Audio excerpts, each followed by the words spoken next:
ॐ अथ श्रीविष्णुकवचम्। ॐ अस्य श्रीविष्णुकवचमहामन्त्रस्य ब्रह्मा ऋषिः अनुष्टुप् छन्दः श्रीमहाविष्णुर्देवता अच्युताय बीजम् अनन्ताय शक्तिः गोविन्दाय कीलकम् मम श्रीमहाविष्णुप्रसादसिद्ध्यर्थे जपे विनियोगः करन्यासः।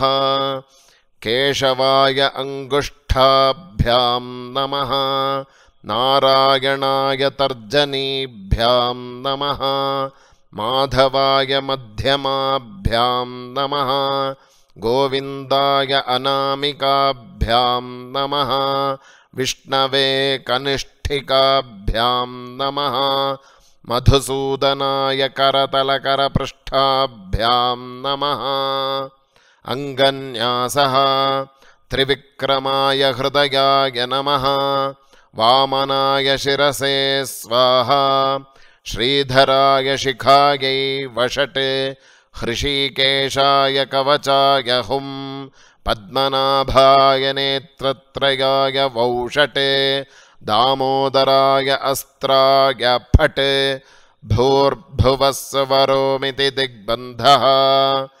ध्यानम् शान्ताकारं भुजगशयनं पद्मनाभं सुरेशं, विश्वाकारं गगनसदृशं मेघवर्णं शुभाङ्गम्, लक्ष्मीकान्तं कमलनयनं योगिहृद्ध्यानगम्यं, वन्दे विष्णुं भवभयहरं सर्वलोकैकनाथम्। अथ कवचम्।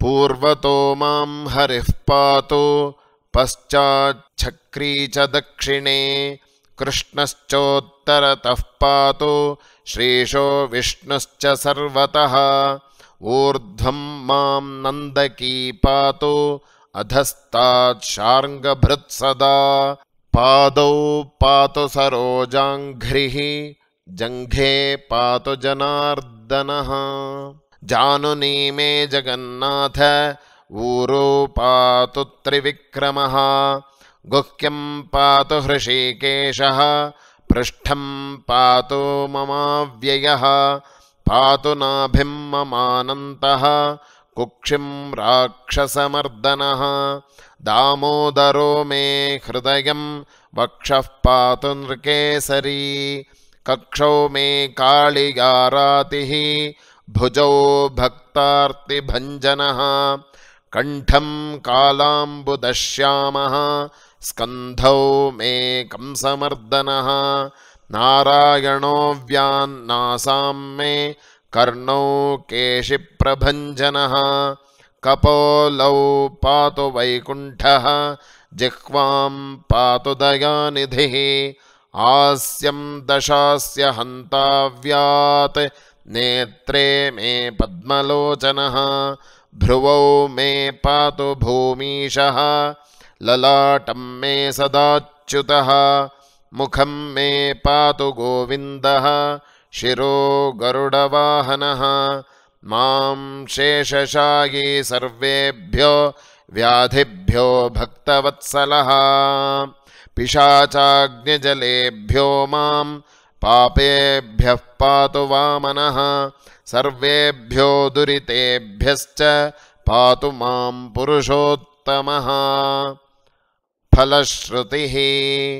य इदं विष्णुकवचं सर्वमङ्गलदायकं, सर्वरोगप्रशमनं, सर्वशत्रुनिवारणम्, आपत्कालेषु पठताम् आत्मरक्षाकरं परं, त्रिसन्ध्यं प्रपठेत् शुद्धः, सर्वत्र विजयी भवेत्।